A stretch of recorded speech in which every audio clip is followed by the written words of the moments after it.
In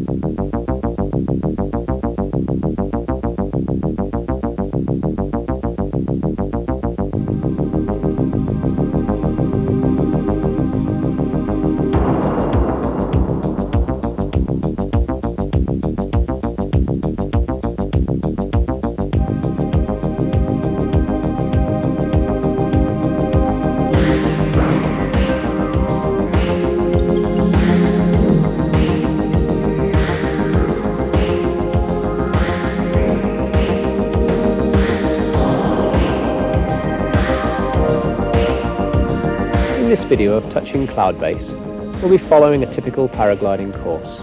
We'll be covering the main areas of knowledge and the practical skills you require to become a pilot. We'll be demonstrating the main techniques and explaining why certain things happen the way that they do.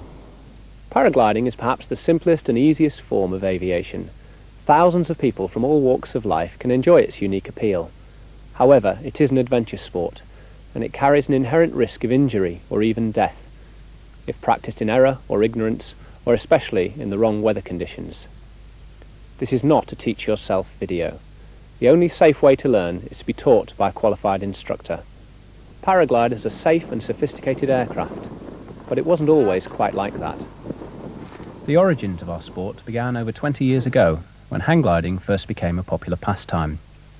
These early pioneers ran or jumped from hills and mountains, and although these early attempts were not always successful, very soon both pilots and machines were progressing. Self-launched soaring flight had become a reality. At the same time, the sport of parachuting was undergoing a radical change. The advent of the ram air canopy allowed true gliding flight for the first time. Inevitably, it was not long before a few parachutists, who also flew hang gliders, began experimenting with launching their canopies from the steep slopes. The sport of paragliding was born. The ram air parachutes were not only used for skydiving, however. The sport of parascending, that is, being towed aloft by boat or Land Rover, was developing along the same lines. And today, modern paragliders are both tow-launched and foot-launched from the hills. So how do you learn? You need to book a course of lessons with a properly qualified instructor and join the National Association. It doesn't matter if you've never seen a paraglider before. The school assumes that you will know nothing about them and will start right from the very beginning. Right, front view of a paraglider then. During your course, you will learn a number of practical skills and some theory, which is usually done in the classroom. Before actually learning to fly, you'll be given a short talk about what to expect. Your instructor will check that you are suitably fit to fly. Paragliding is enjoyed by many thousands of people. However, it is not suitable for everyone. For example, in the UK, you need to be at least 16 years old to pilot any aircraft. If you are over 55 or have any disability or medical condition that may affect your ability to fly, then the school will ask for a doctor's letter stating your fitness to take part in a paragliding course. We begin by looking at the site we are intending to fly. We must also check the weather conditions to make sure that they are suitable. In order to do this, we need to understand a little bit about how the air behaves and how it flows around the hills. To decide whether the site is suitable, we need to be able to visualize the airflow. Air behaves like water, and any obstacle will create a disturbance to the smooth flow. This includes other hills, sharp edges, trees, buildings, etc., which will give rise to areas of turbulent air downwind of them, very like a rock causing turbulent water in a stream. Other features that affect the airflow are gullies, through which the wind will accelerate. The end of hills, where the air will pour round rather than over, to avoid flowing over the obstruction. And bowls, where the wind direction will be distorted by the shape of the hill.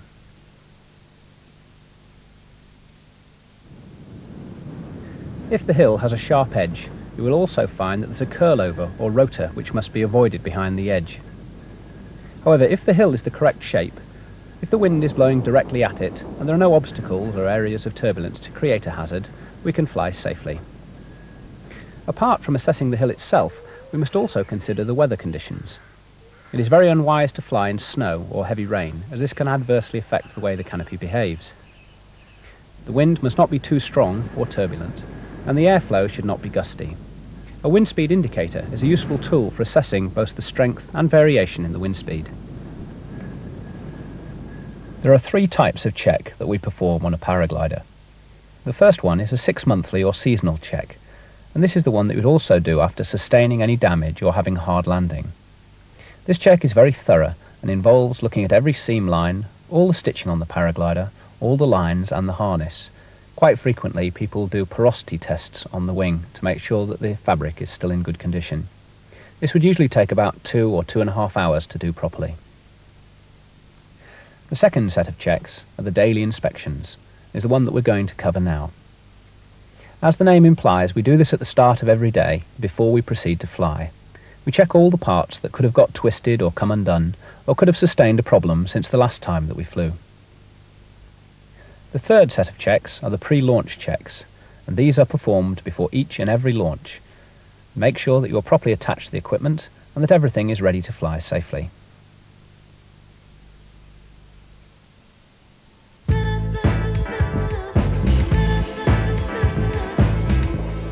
When you unpack the paraglider, it is always advisable to put the bag in the back of the harness, as this may save you a long walk later.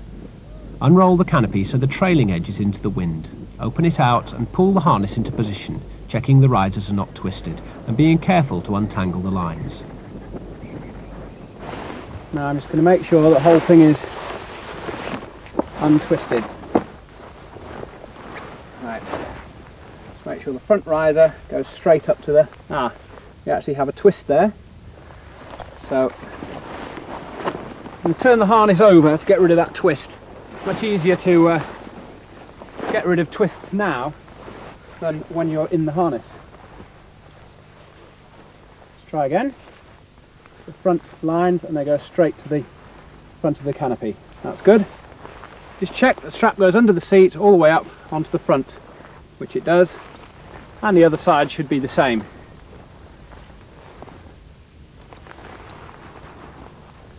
Yep, that's lovely. Okay, now I start to do the pre-flight checks on the harness. It doesn't matter where you begin, but always begin in the same place and go around the same way. That way if you actually lose track, it's easy to know where you've got to. Alright, we start out checking the harness by checking everywhere that metal touches webbing, because you might get little patches of rubbed webbing and weak points there. Okay, 2 leg straps, the bit that the leg straps fit into. It's important they're in good condition because these are what are keeping you in as you take off. And there's a chest strap as well. Same again, check the webbing there. On this harness there are a couple of little adjusters on the side. Make sure that they look even, they're in good condition. That's fine. Okay, have a quick look at the actual fabric, particularly underneath the harness. You can sometimes get damage if you scrape it on rocks and things underneath there. Okay, this harness is fitted with an emergency parachute. Another vital part of your pre-flight check is to check the parachute. There's actually a pin in there on that side, check it's fully located, and one on the other side. Make sure they're in. Neatly done up, that's fine. Okay, and now we're looking at where the harness is attached to the paraglider. On this particular one it's got carabiners, but they sometimes have mayons or other systems. Make sure if you've got them on that they're fully done up and the gates are closed. Okay, same on this side obviously. And then onto the paraglider itself. Actually check the risers, and we're looking here at the stitching, making sure that's in good condition. And these links at the top, make sure that they're fully done up and that the ends of the lines are in good condition here as well. Lines are rarely damaged, but if they are, it's usually right at the end, just where they're stitched, or at the end of the stitch point. While we're on the risers, we also check the brake. Your brakes are your steering as well as your brakes, so just make sure the knot is fully done up, and have a look at the first metre or so of line, make sure there's no damage, make sure nothing is twisted or kinked there. Okay, stick that back on so it doesn't get tangled. Alright. All these lines are attached at this end and at the other end, so as long as the front ones are straight, the rest will be okay as well. But it's important to check the brake line, because that can become detached, wrap round and then stuck back on again. You can find yourself in trouble there, so keep it stuck on all the time. I'll check this side too. There we go, 1, 2, 3. Looks okay. And that brake. Knots okay. Line's in good condition. No twists or tangles. Okay. Now we're going to move on to checking the lines themselves. There are quite a few lines. So what we're going to do is walk up all the lines, just run them through my hand. If there's any damage to the lines, the inner core, which is usually made of Kevlar or Dyneema, some very strong material, is usually a different colour. So if there's damage to the line, you can usually see the other colour showing through. So I'll just fairly quickly walk up the lines and see if I can see any damage.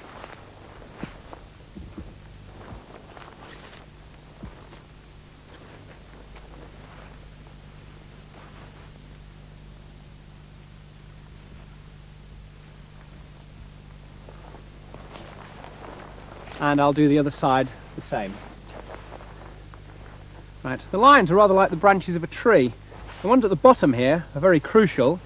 Okay, as you go up they branch into smaller and smaller branchlets, if you like. And if you should lose one line right at the top, it's not as serious as losing a main line, which of course is not as serious as having a problem with your risers or harness. I'll just go up there again.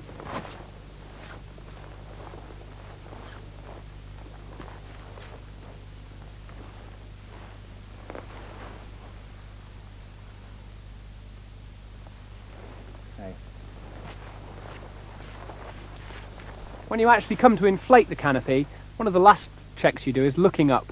If you have a small piece of damage further up the lines or a line detached, it's usually very easy to see because it hangs down. You can clearly see them when they're separated. So that's also part of our pre-launch checks, which we'll be doing in a moment. Okay. I'll actually take a look at the fabric of the canopy, the actual envelope itself. First of all, I need to lay it out. Make sure that no lines have gone over the top of the wing, which could mess up the takeoff. When they're all clear, that's fine.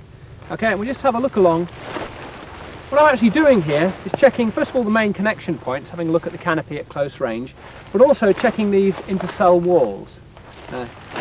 Right, we've actually got a top and a bottom surface of the paraglider, and they're divided up by lots of cell walls like this. The more cell walls you have, the higher the performance of the paraglider usually. And the reason is that they are cut in an aerofoil section, and they're what actually give you your gliding parachute shape. In between the cell walls, there are actually holes. If I put my hand in, I can actually reach across through the cells. And the reason for that is, if the paraglider is full of air, but part of it collapses, then the air just migrates through the holes to re-inflate the collapsed section. Okay, I'm carrying on having a look along. If you suddenly pressurise the canopy by diving the nose of it into the ground, for example, you can damage these intercell walls. So it's worth just having a little look. Inside. That's fine. And stretching out the canopy into a nice neat curve ready to launch at the same time. You check here at the tip for any lines over. Good, that looks fine. Alright, that's the end of the daily inspection. I'm ready to put my harness on and get ready to launch now.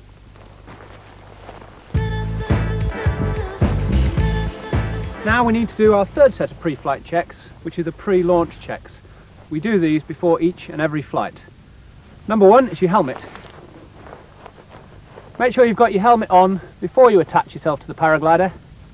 It should be done up and obviously the right size for you so it doesn't fall over your eyes.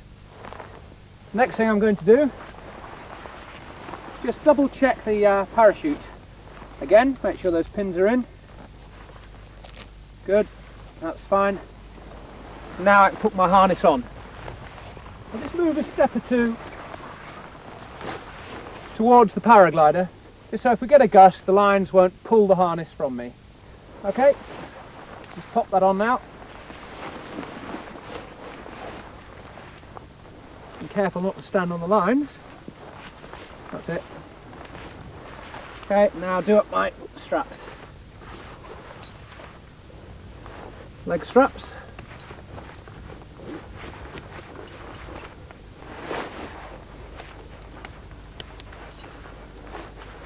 Make sure those leg straps are reasonably snug. They're very loose, then as you take off, they'll slide up your legs and go very tight on your crutch very quickly, which we don't want. Okay, and waist strap as well, reasonably snug. Okay, just double check. Make sure the 3 buckles are done up correctly. Alright. Now I can prepare for launch, tear off the brake and just make sure that the brake is free running, there's no tangles at this point. That's good. That one's free. Okay, fine. Now check the wind, make sure that the wind is the right strength, right direction. Looks fine. And finally, observation. Just look out ahead, make sure there's no one in the way. It's always worth looking behind you and above, make sure there's no one taking off. Before flying, there is another safety aspect that we need to consider, and that is what to do in the event of a hard landing. Turbulent conditions, a sudden change of flight plan to avoid an obstacle, for example, or possibly something more serious like a collision or a structural failure could all possibly result in a hard landing. On a paraglider, of course, there is no fuselage, no undercarriage or even a control frame like a hang glider's to help absorb any impact. It is you, the pilot, that will have to do all the absorbing. The parachute landing fall, or PLF, has been used for a number of years by parachutists and has been proven to minimise the risk of injury on hard landings.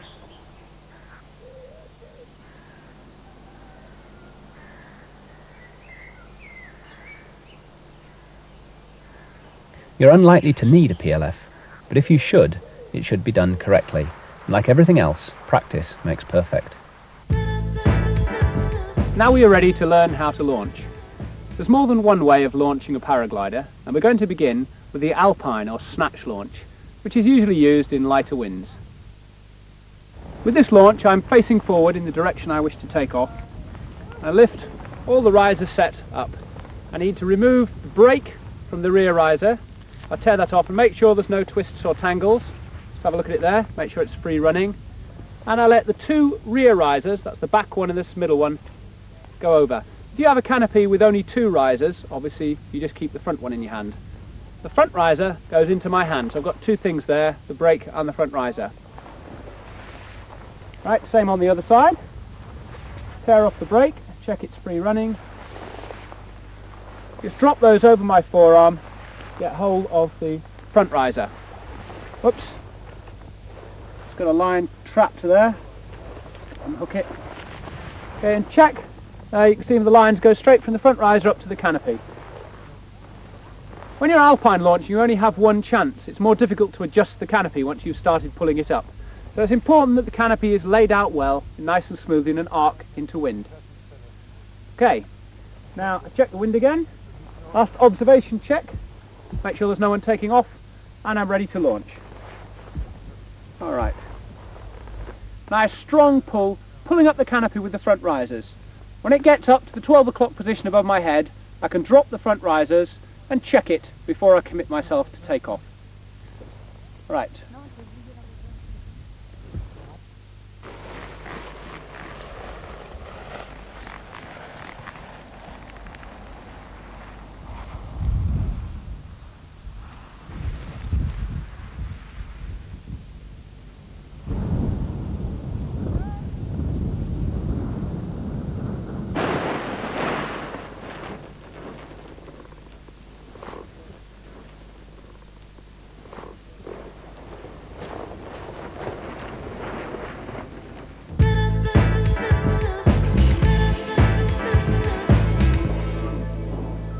In stronger winds, it is much easier to control the canopy if you are facing it, and so we use the reverse launch technique.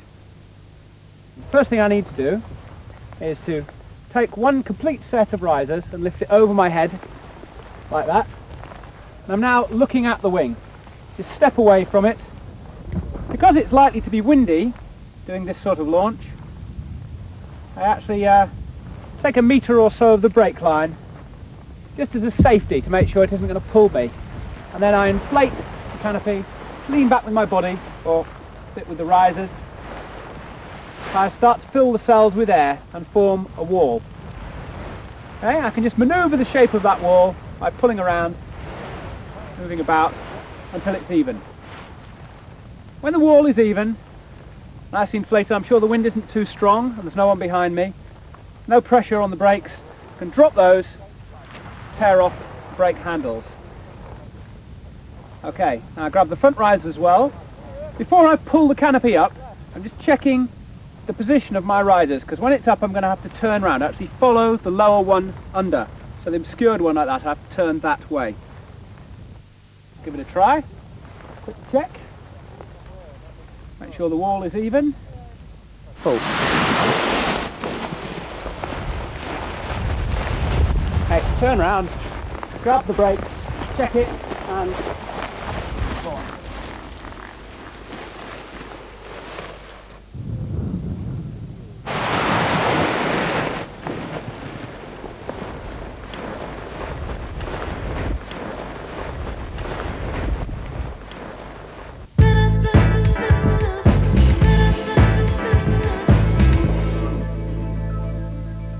This is an A and B riser launch, which is a reverse launch, but in a light wind, or if you're using a fast canopy, which actually comes up very quickly. Sometimes it's easier to pull it up on the A and B risers together, and it doesn't come up so quickly, gives you more time to control the rise of the canopy and more time to turn. Okay, exactly the same launch, except that instead of just taking the front riser, if you have a 3 or 4 riser canopy, you take the front 2 like that. Same on this side, the front 2. I'm now pulling up about 50% of the canopy instead of just the leading edge, which makes it come up more slowly. Just control it there. Okay, turn round, grab the brakes, check it, and go on.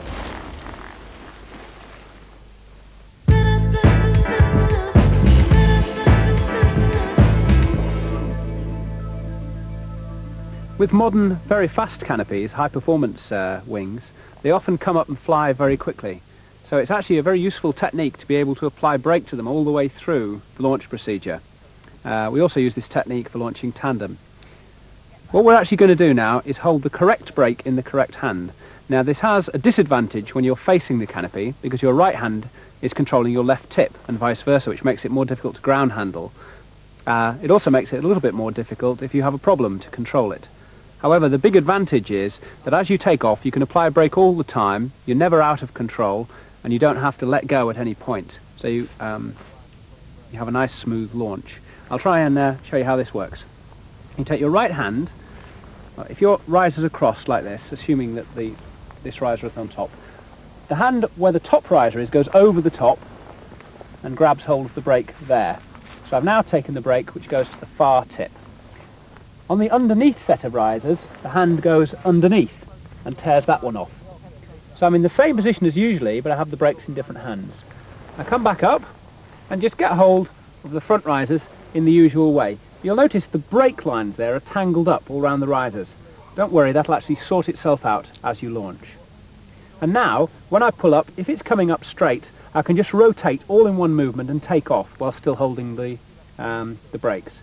So very useful for fast canopies, or if you're taking off a slope and you think you're going to launch as soon as the canopy comes off the ground.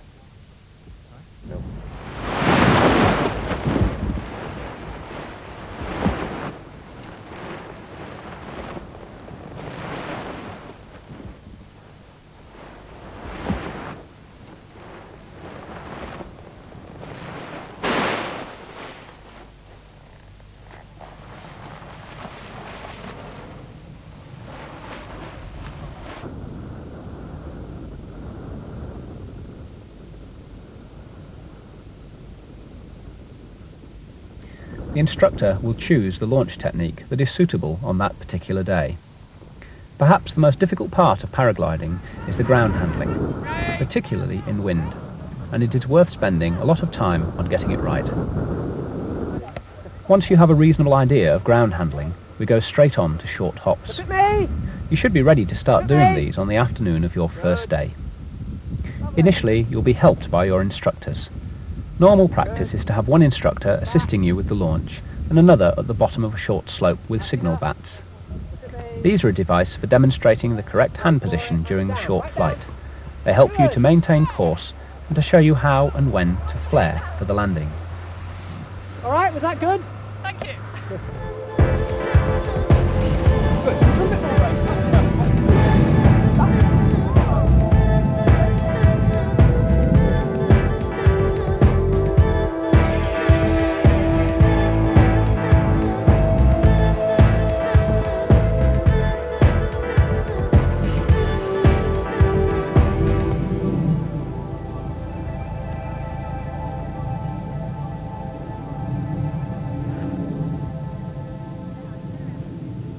After each flight, your instructor will debrief you. Sometimes a radio is used for ground-to-air instruction during these early flights. You'll also be taught how to land and how to collapse and carry the canopy.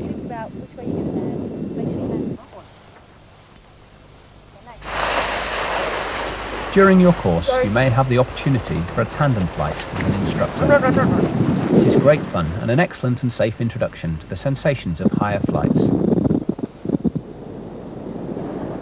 In fact, many people's first introduction to the sport is through a tandem flight, which are now available at most alpine ski resorts. When a paraglider is fully inflated, it forms a solid wing which creates lift in the same way as that of a conventional aircraft. In order to fly, it must create enough lift to carry its own weight and that of its pilot, and it achieves this with gliding flight. The wing is constantly flying forwards and downwards through the air, and in doing so provides a flow over the aerofoil section. At first glance, a paraglider only has part of an aerofoil. The front part appears to be missing where the cell entries are.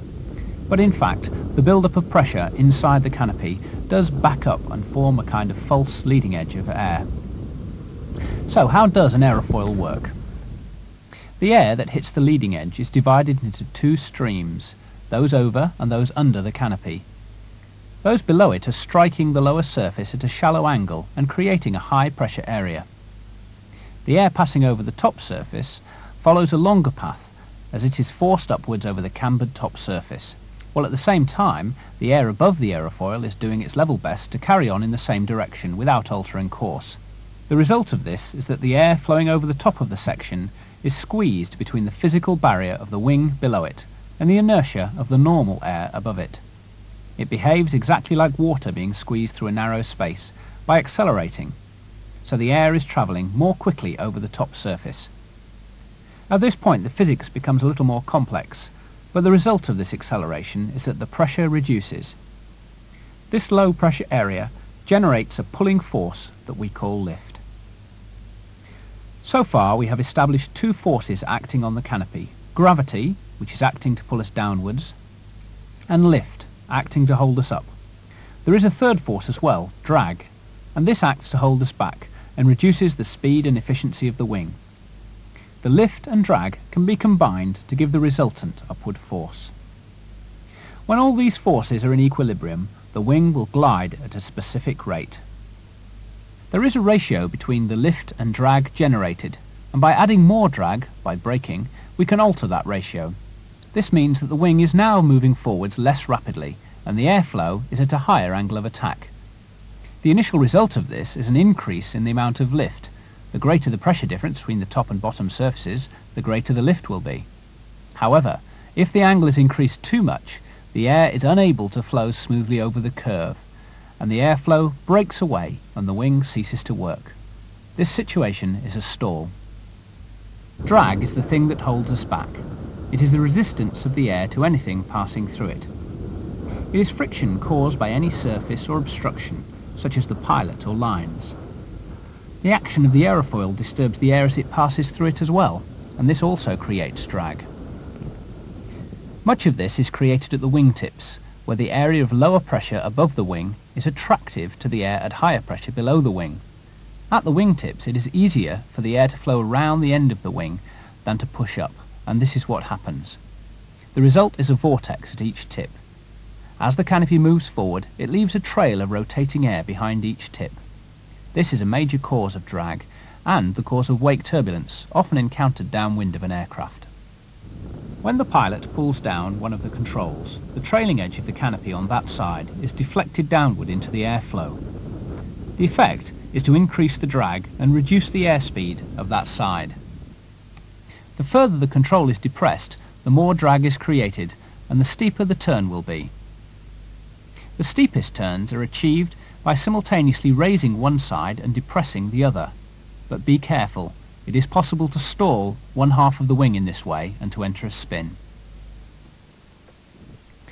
A paraglider pilot does not need to know anything about the weather in order to fly. However, understanding the basic systems that affect our weather can save many fruitless journeys and can give a good indication about the conditions to expect. High pressure systems. These are regions of descending air. There is a little chance of convection, and as a result, this often gives smooth and light winds, but little chance of cross-country flying. In the northern hemisphere, the winds circulate clockwise around a high. Depressions are areas of relatively low atmospheric pressure. Air can rise easily in these regions, and as a result, depressions are usually associated with cloud and rain. As the depression develops, the pressure drops and the wind increases. The air masses are now arranged in sectors and are divided by a warm front followed by a cold front. The winds circulate anti-clockwise. As the depression gradually fills and weakens, the cold front overtakes the warm front and the cloud dissipates. If we look at a cross-section of a warm front, we can see that the lighter, warm, damp air is being pushed up over a wedge of cooler, denser air. This forces the warm air to cool with altitude and forms cloud and rain. To the ground observer, this usually appears first as high cirrus cloud. This cloud then thickens and lowers, the winds swing anti-clockwise and strengthen, and the drizzle may become persistent rain. As the front passes overhead, the rain slackens and stops, the winds drop, and the cloud base lifts. A cold front is a similar process, but as the gradient is steeper, the front moves more quickly, and the warm air is shoveled up more rapidly. The result is thicker cloud and heavier rain, but a shorter cycle to the ground observer. Behind the cold front is a sector of cold air, and this is often good conditions for the formation of strong thermals. Eventually, the cold front overtakes the warm front. This is called an occlusion. Cloud types. There are three basic cloud types. Cirrus, which are high ice clouds, and are really only interesting in that they give us a clue to the approaching weather. Stratus, that's flat layer cloud. Of this type, there are two sorts that affect us. Firstly, hill fog, or to give it its proper name, orographic cloud. This can form quickly and is obviously a hazard if visibility suddenly reduces. The other sort is lenticular, or wave clouds. These mark mountain wave activity. Wave is a possible source of lift, but may mean strong winds and rough conditions. Thirdly, cumulus clouds. These are lumpy, bubbly clouds and mark convection activity. They vary from the little cotton wool balls through medium or strong thermal clouds right up to thunderstorms. A guide to the strength of the convection is the vertical development of the cloud. A tall cloud will have a dark bottom when seen from below and indicates powerful lift. Wind gradient. Because it has weight and mass, air is affected by friction, and winds near the ground will move slowly. As you climb away from the surface, there is less drag, and the wind strength generally increases. For this reason, it is wise never to launch part-way up a slope if the wind is strong. When it encounters a ridge, the air is forced to climb it, but the air above the ridge is trying to carry us straight on. The result is that the air passing over the crest of this hill is forced to accelerate through the gap, and this process compounds the effect of wind gradient. This is the reason that wind speed at launch can be many times that in the landing field. The greatest single cause of accidents is flying in poor weather conditions, especially strong winds. Thermals. Cross-country and altitude flights are usually a result of using thermals. The sun cannot warm the air directly. It warms the ground, and the ground warms the air, and that warm air then rises. Some areas, such as south-facing slopes or dry soil or tarmac, warm faster than other areas, like grass, water or shaded valleys. The air in the warmer regions expands and grows lighter until it floats away from the surface, drifting with the wind and expanding and cooling as it goes. If there is sufficient moisture and it climbs high enough, the thermal reaches dew point and the moisture condenses out as cloud. Condensation itself produces heat, and this gives the thermal a boost, which is why they are heaped up and not just flat clouds. When you have mastered self-launches, airspeed control, turns, flight planning, and can make reasonably accurate landings, it is time to move on to soaring flight.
majority of soaring flight is done in ridge lift.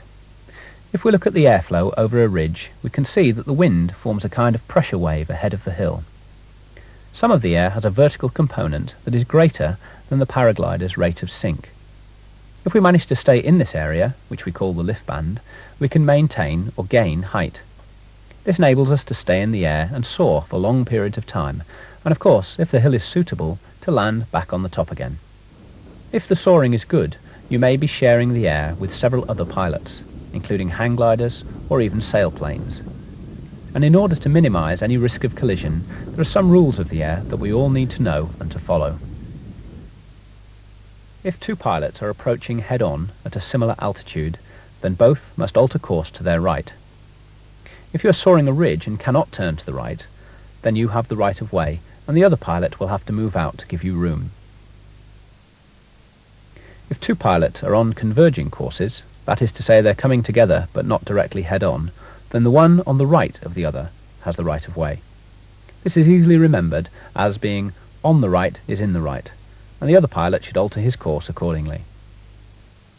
We can overtake on either side if we are out in open airspace, but if we are ridge soaring, which is often the case, then we should overtake between the other pilot and the ridge. The reason for this is that they are likely to turn out away from the ridge, and you don't want to be in the way when they do.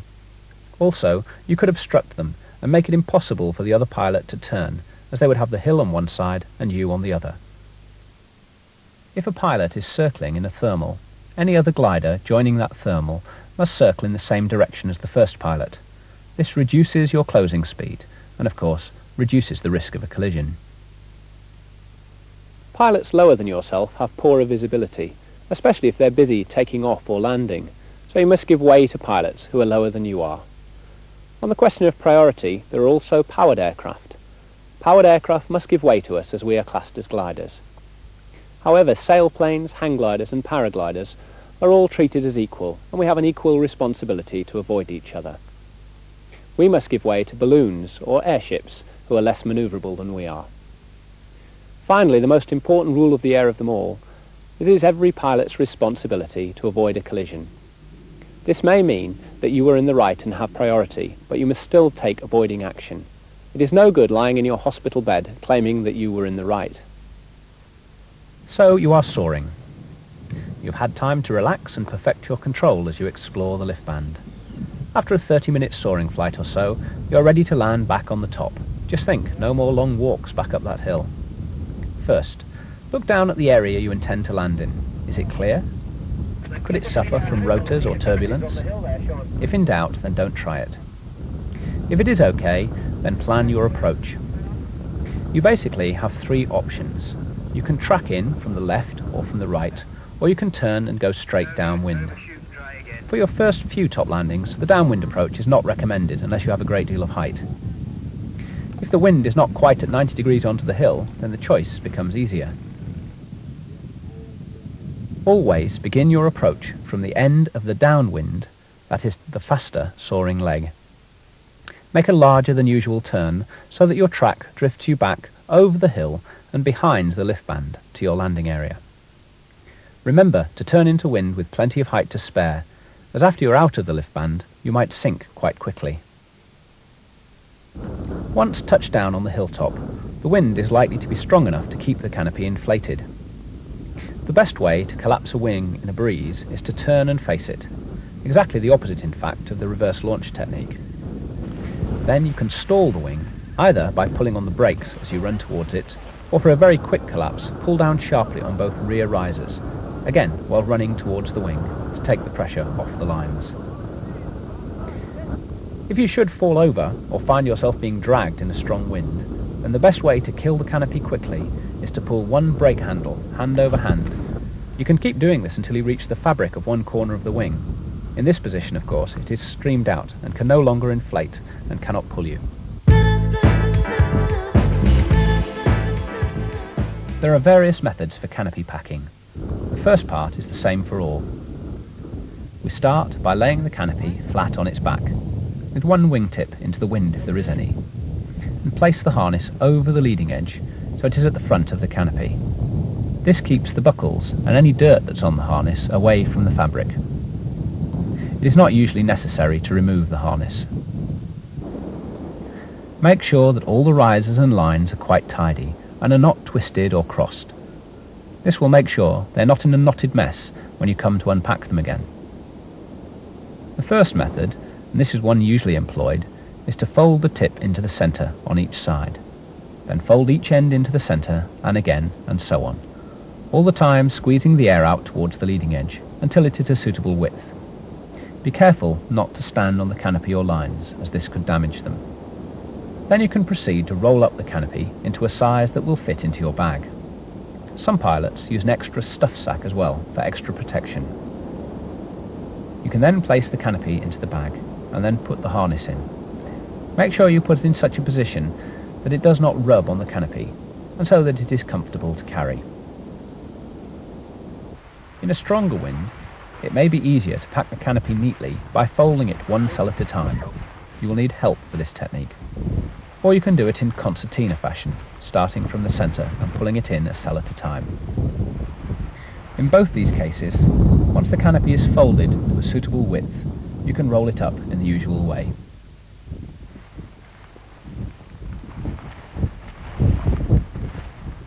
Paragliders, like any other aircraft, are subject to air law.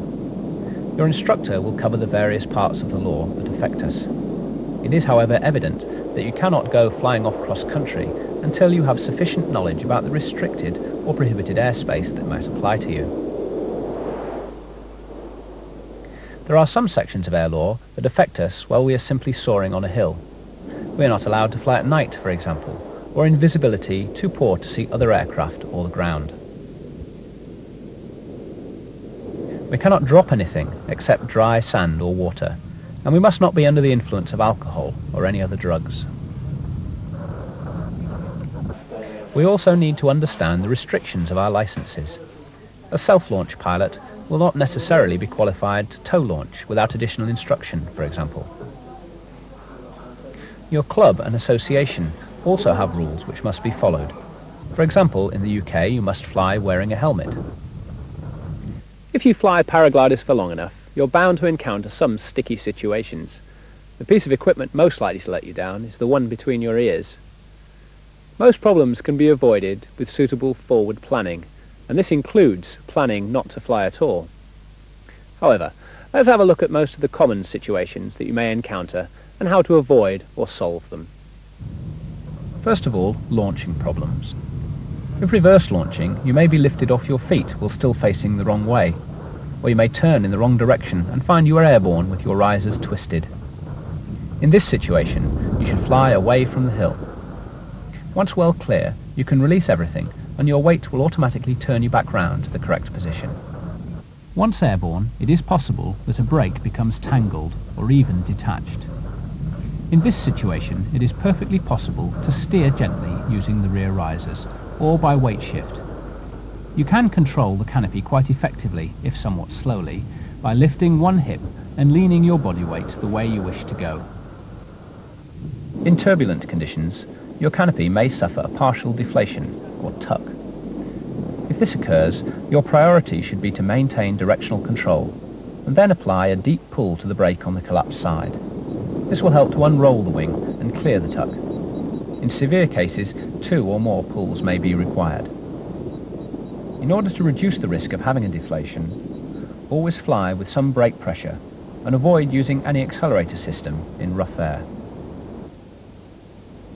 If the wind strength increases and you are unable to penetrate forward, now is the time to use an accelerator if you have one. If you are over a suitable landing area, you can use the big ears facility to lose height, although they will not necessarily increase your forward speed. If you are near the end of a ridge, you could try flying off the end out of the ridge lift, and this may let you drift back, but will also allow you to descend. If the terrain is unsuitable to land, or if you are drifting back behind a hill, for example, your only option is to try and gain as much height as you can and make a run downwind to try and overfly any areas of turbulence. This, of course, may never need happen if you are cautious in your assessment of the conditions. If you are unable to escape from an area of very strong lift, under an active cloud for example, you could lose height with a spiral dive. The spiral requires quite a lot of room, and you will drift downwind as you turn, but you can lose height very quickly. Alternatively, if your canopy is capable of performing one, a beeline stall is an effective method of descent. Beelining is a good way to lose a great deal of height quickly, but it is a radical manoeuvre, and you should have several hundred feet spare when you recover from it. Very rarely a pilot may inadvertently turn too tightly whilst flying slowly, perhaps while thermaling, and the canopy will then spin. The spin is caused by part of the wing being stalled, and to recover you must simply let up on the brakes to regain your airspeed. When it is flying normally, though still turning, you can then steer it in the normal way. Finally, in the event of a very serious structural failure or a mid-air collision, you may be unable to recover control. In this case, you must deploy your reserve parachute. A cautious pilot will always make sure that they are familiar with the deployment procedure.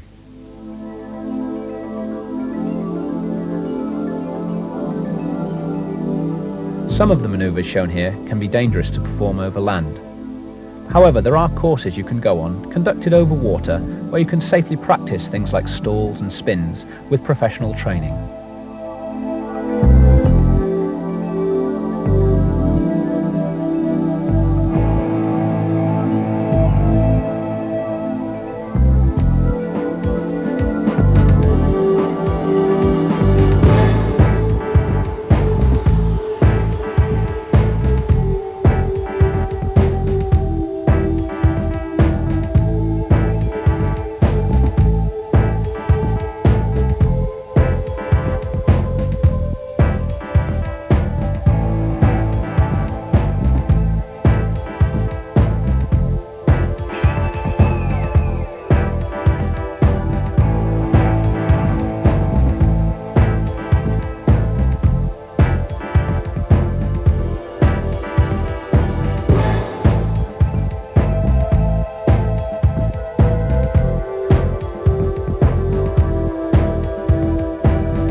One of the advantages of paragliders is that they're easily portable and you can take them anywhere with you. However, if you are flying in unfamiliar terrain, it is vital that you seek local advice. In mountainous areas, it is common to find very different wind conditions to those found in the UK, and other local effects. For example, the airflow pattern is dictated more by the sun warming the ground than by the general wind. On a sunny day, this will generate upslope or anabatic winds as the day goes on. But in the evening, or if there is shade, then these can change to downslope or katabatic winds. Mountains also create their own wind patterns in the valleys, and it is quite common for the wind in the valley bottom to be much stronger than that at launch. If you are thinking of taking up paragliding, we need to have a look at what equipment you may need. Like most adventure sports, there's a growing number of accessories that are available to the paraglider pilot.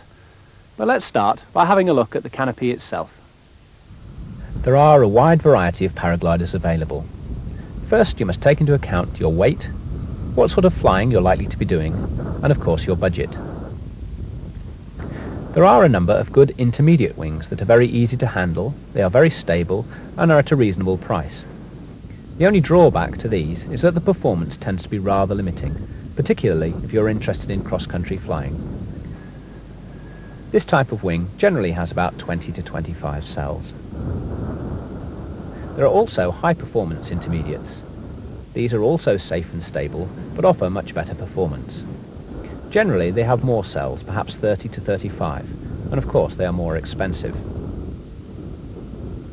One or two of the out-and-out high-performance machines which may have up to 50 or even 60 cells, are proving to be very user-friendly, and may be a possibility for the ambitious pilot. However, extra training may be required if you select one of these, and again, the cost is greater. Although it is not the only consideration, you should study a paraglider's performance in its Akpol or Gütesiegel tests. These are independent checks that award the wing a certificate of airworthiness. Akpol grades the paragliders in A, B or C in a number of manoeuvres, A being the most stable score. A canopy with all A's will probably be well suited to the first-time buyer. 11 A's and 1 B may perhaps be suitable. Anything that has got a C rating requires knowledgeable pilot input to recover from that situation, and is therefore not suitable for a pilot who hasn't any instability training. The German Gütesiegel test grades canopies as beginner, intermediate or advanced in a similar way. Let's take a look at the differences between harnesses. This harness is now set up in the cross-bracing mode, so you can see there's two diagonal straps from the hang point down to my hip on each side. Okay, the advantage of this system is that it gives you a great deal more stability. If, for example, I was flying along in turbulence and got a partial collapse on one side, the harness can only tilt a few degrees before the pressure is taken up by the diagonal strap, which stops me from falling sideways. This makes the harness, and in fact the canopy, a great deal more stable to fly in turbulent conditions. You just don't get bounced around as much. The disadvantage is I can't do it deliberately. I can't use my weight to help steer the canopy.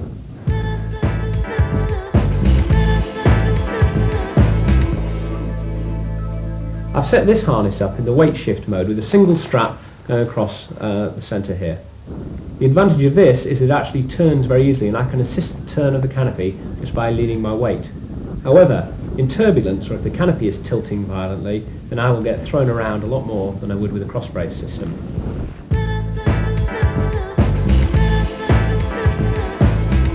This harness has what we call an adjustable cross-bracing system.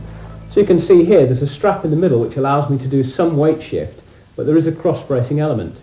If you should become turbulent and you don't want weight shift, you want to go to cross-bracing, you can actually tighten it up in the air like that, so it actually is now a fully cross-braced harness. This obviously has a lot of advantages. You can change from one to the other in mid-flight. You can obviously slacken it off just the same if you want to go back to weight shift. So we'd actually recommend this sort of harness. If you're going to buy a new harness, I'd look for something with adjustable cross-bracing. Another thing to consider is that harnesses can have accessories as well. The prime one that you might be interested in is the Kevlar backplate. Kevlar here is a very tough material, and this actually fits inside the back of this harness. So if you should land on your back, the impact actually prevents you from hurting yourself. And that's got a dense foam part on the inside as well. The other thing, of course, is a parachute. Parachute like this you can get in this sort of format, which either fits on the front or the side, and you can deploy it. The other thing you can do is get the parachute in a format which actually packs into the back of the harness, which I'll show you now. Most modern harnesses have a facility to pack the reserve in the back. This one is here over my lower back area. See this pink handle? That's actually the handle of the deployment bag. And I can actually deploy the reserve. The way to do it is actually to swing your hand forward with the thumb sticking out. Get hold of the handle, and you can just pull it out. You get a throwable package, and to deploy it, just throw it away.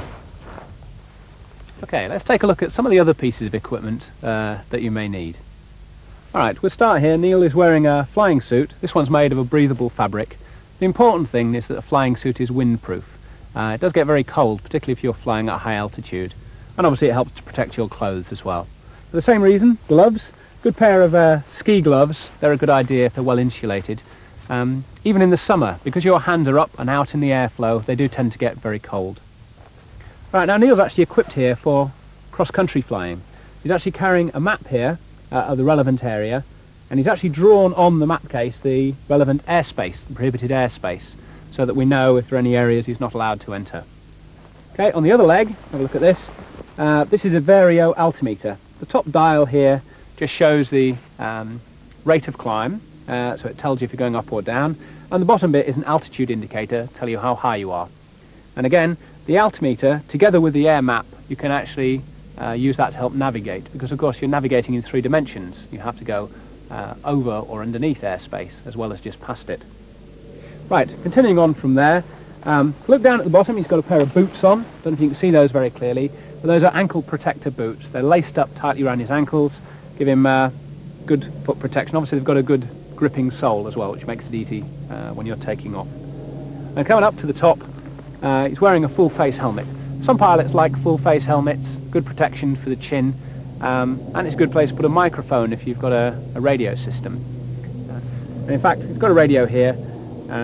The radio, and also looking back down here, a stopwatch. Very useful accessories if you're flying in competitions. You can liaise with other members of your team, time yourself on tasks, that kind of thing. If I turn him around, look behind, he's wearing quite a sophisticated harness. This one actually features a back protector inside there. And down at the lower half here, this is actually a parachute container. If I just undo that, you can see there's a pin locating the parachute in there.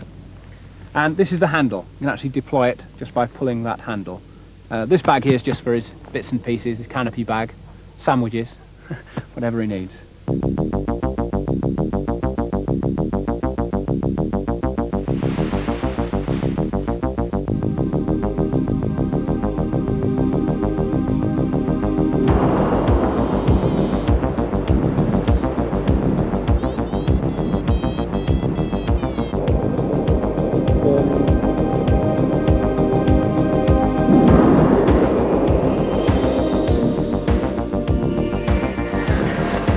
Long, slow back up.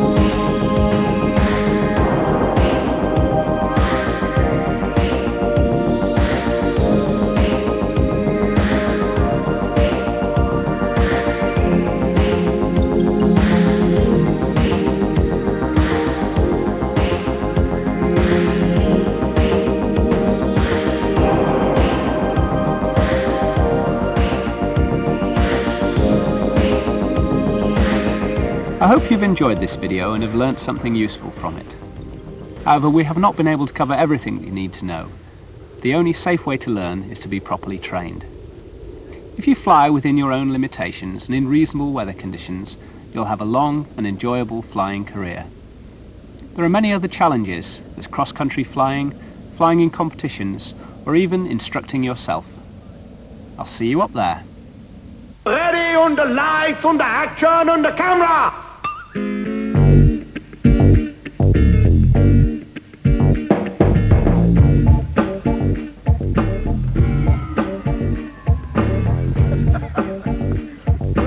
Let's get this thing off the ground.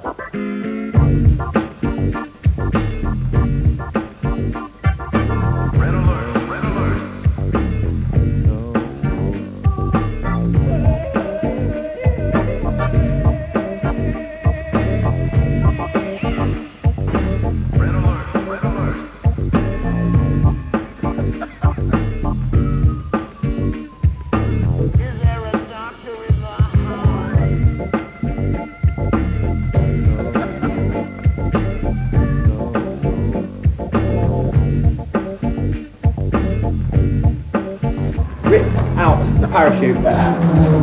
Let's get this thing off the ground.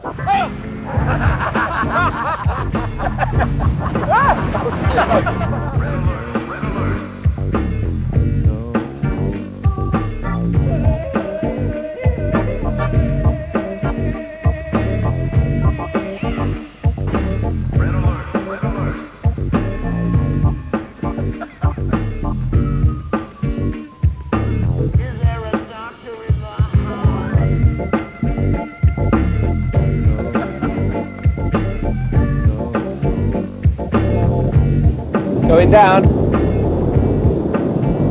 Okay.